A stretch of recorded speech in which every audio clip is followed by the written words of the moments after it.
रसूल पाक सल्लल्लाहु अलैहि वसल्लम का एक फरमान है मुसन्नफ अब्दुल रज़ाक में, ये हदीस आपने आज याद रखनी है। नबी पाक सल्लल्लाहु अलैहि वसल्लम ने फरमाया किसी आदमी के नमाज और रोजे से मुतासिर ना होना, पहले देख लेना कि वो अमानतदार है कि नहीं। किसी के नमाज रोजे से मुतासिर नहीं होना, पहले देख लेना कि दयानतदार है कि देखना लोगों की जेबों पे कितनी नजरें डालता है। फरमाया बहुत सारे नमाज रोजे वाले धोखेबाजी करते हैं, दयानती ना करें, अपने ओहदे का पास रखें, अपने मनसब का ख्याल रखें।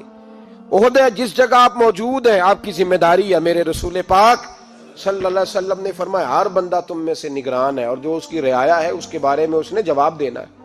कभी भी बददयानती ना करें। हम लोगों का पहले एतमाद हासिल करते हैं, फिर उस एतमाद को ठेस पहुंचाते हैं। उसका नुकसान पता क्या होता है? दुनिया में सबसे कमजोर शख्स वो होता है जिस पर कोई एतबार नहीं करता। जिसका एतमाद जाया हो जाए वो आदमी बिखर जाता है। कभी भी धोखाधड़ी की पॉलिसी ना बनाए।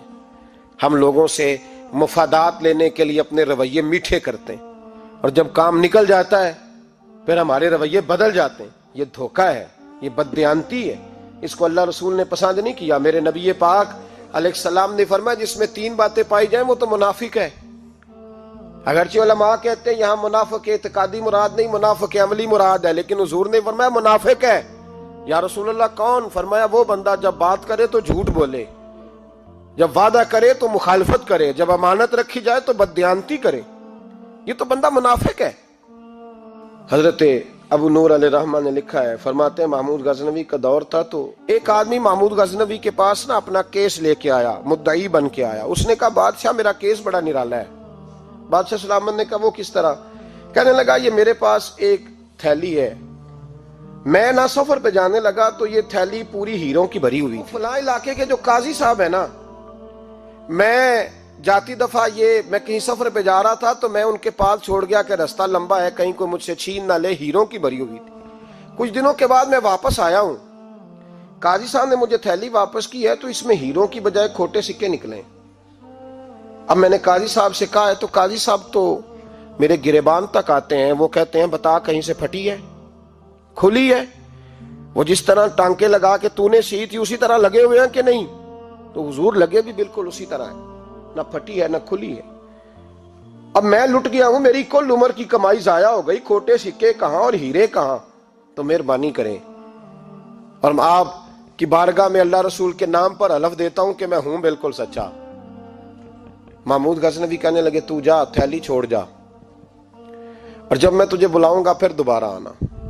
शख्स चला गया। महमूद गजनवी उठे, दरबार बर्खास्त किया, लोगों से कहने लगे चले जाओ, मैं 3 दिन के लिए सैर करने जा रहा हूं, 3 दिन के बाद लौटूंगा। अकेले जब रह गए ना महमूद दरबार में तो महबूब ने छुरी मंगाई। वो जिस तख्त पे बैठते थे वहां गद्दा बिछा हुआ था, ये गद्दा पड़ा है ना, वो गद्दा बिछा हुआ था। महमूद ने छुरी के साथ उसको फाड़ डाला और छुरी जेब में रखी निकल गए।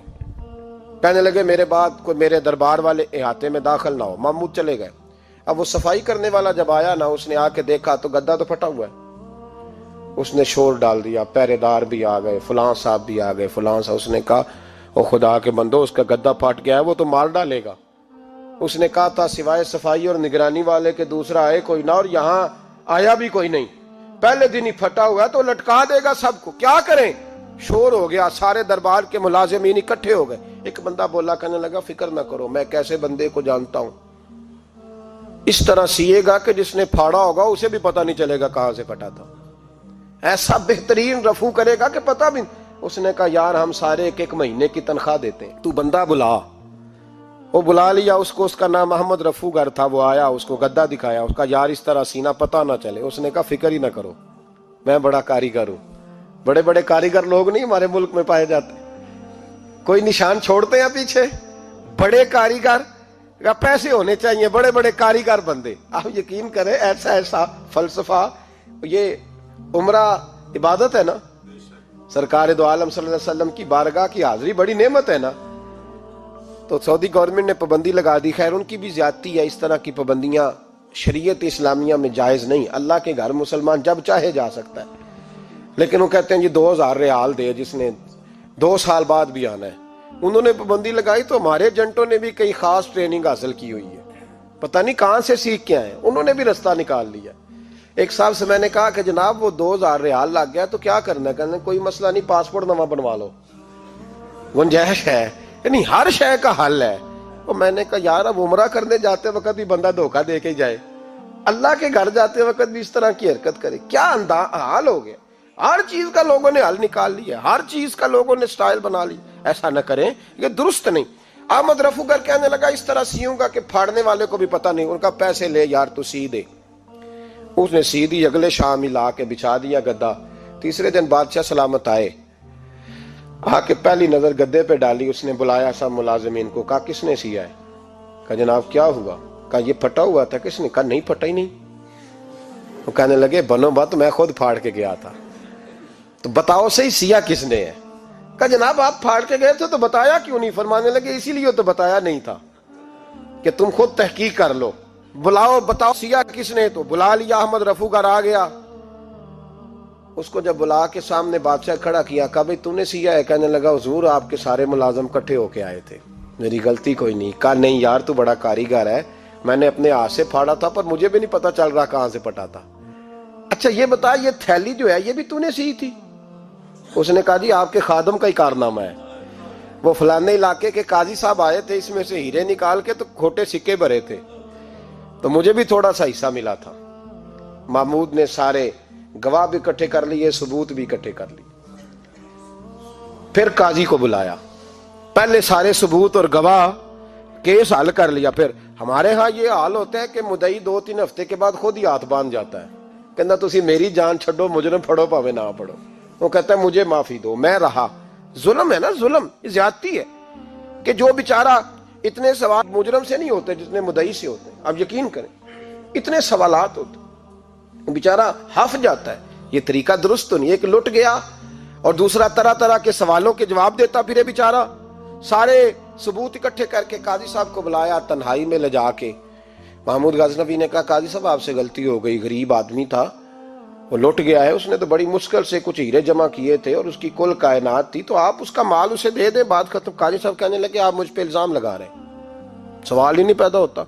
आप मेरी दाढ़ी देखें, आप मेरा एजाज देखें, दुनिया जानती है मैं इस कहा काजी साहब इंसान भूल ही जाता है, बंदा भूल जाता है, गलती होगी माल ने। कहा नहीं सब, कहा मैं तन्हाई में पूछ रहा हूं, मैं उस वक्त पूछ रहा हूं जब दूसरा मौजूद कोई नहीं।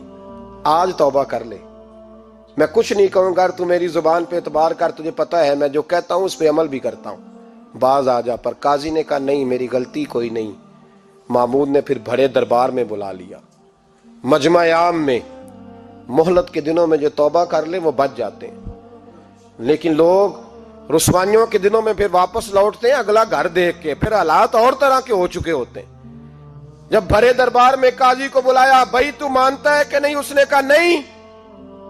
तो कहा बुलाओ अहमद रफूगर को। जब वह अहमद रफूगर आया तो बूढ़े काजी की टांगे कांपने लगी, जुमले टूटने लगे, लफ्ज जमीन पर गिरने लगे, बात सही नहीं होती, जुबान लड़खड़ाने लगी। महमूद कहने लगे काजी मैंने तुझे कहा था वहां मान जा बात, अब भरे दरबार में बोल। तो जब काजी साहब की गर्दन खुद ब खुद झुक गई तो दुनिया समझ गई। कहा निकल जा मेरे दरबार से। महमूद बोले निकल जा, इतनी तुझे इज्जत दी, इतनी बड़ी तनख्वाह दी, काजी बनाया, और ये थोड़ी सी रकम के लिए, थोड़ी सी रकम के लिए तू बददियानत हो गया, चल चला जा, निकल।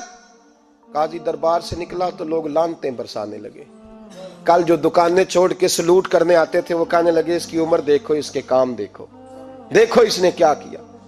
घर गया, बच्चे जिनके लिए पाप कमाया था, जिन्ना ली तू पाप कमाए हुन किथे नहीं हो तेरे घर दे। वो बच्चे कहने लगे अब्बा जी हम तो स्कूल मदरसा जाने के काबिल नहीं रहे, उम्मीद थी कि बीवी साथ देगी। वो कहने लगी मैं मेके कैसे जाऊंगी, गली की औरतें तरह तरह की बातें बनाती हैं। और भाई कामयाबियों के बड़े सरबराह होते हैं, कोई कामयाब हो जाए तो सारे कहते हैं मेरी सपोर्ट से हुआ है। नाकामियां हमेशा यतीम होती हैं, नाकामियों का कोई सरबराह नहीं होता। जब तक तो काजी था तो बड़े बात थी, हर बंदा कहता था रिश्तेदार है, रुसवाई हो गई तो वो तेरी आंख हो या संगे मलामत की चुभन, कौन पहुंचा है मेरे दर्द की गहराई तक। दौरे शोहरत में तो यारों ने किया याद बहुत, साथ आया ना कोई कूचे रुसवाई तक। और मियाँ साहब कहने लगे सारी उम्र ही आटा गुद्द है, मैं लखा कीते नहीं पेड़े, आ वक्त आया ही ते मोहम्मद बख्शा कोई नहीं हूं बैठा नेड़े, हालात ही बदल गए।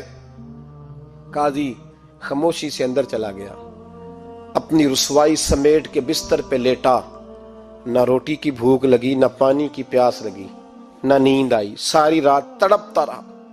सवेरे घर वालों ने दरवाजा खोला तो रूह परवास कर गई थी, दुनिया छोड़ गया। हजरत अबू नूर अलैहिर्रहमा बोले, फरमाने लगे, याद रखो कभी बददयांती ना करना, कभी।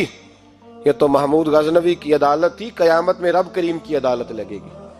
और फरमाया वहां तो गवाही देने वाला अहमद रफू गर था, कयामत में तो तुम्हारे अपने हाथ पैर गवाहियां देंगे, हमारा अपना वजूद गवाही देगा। और फरमाया यहां तो लानते दुनियादार बरसाते थे, वहां फरिश्ते होंगे।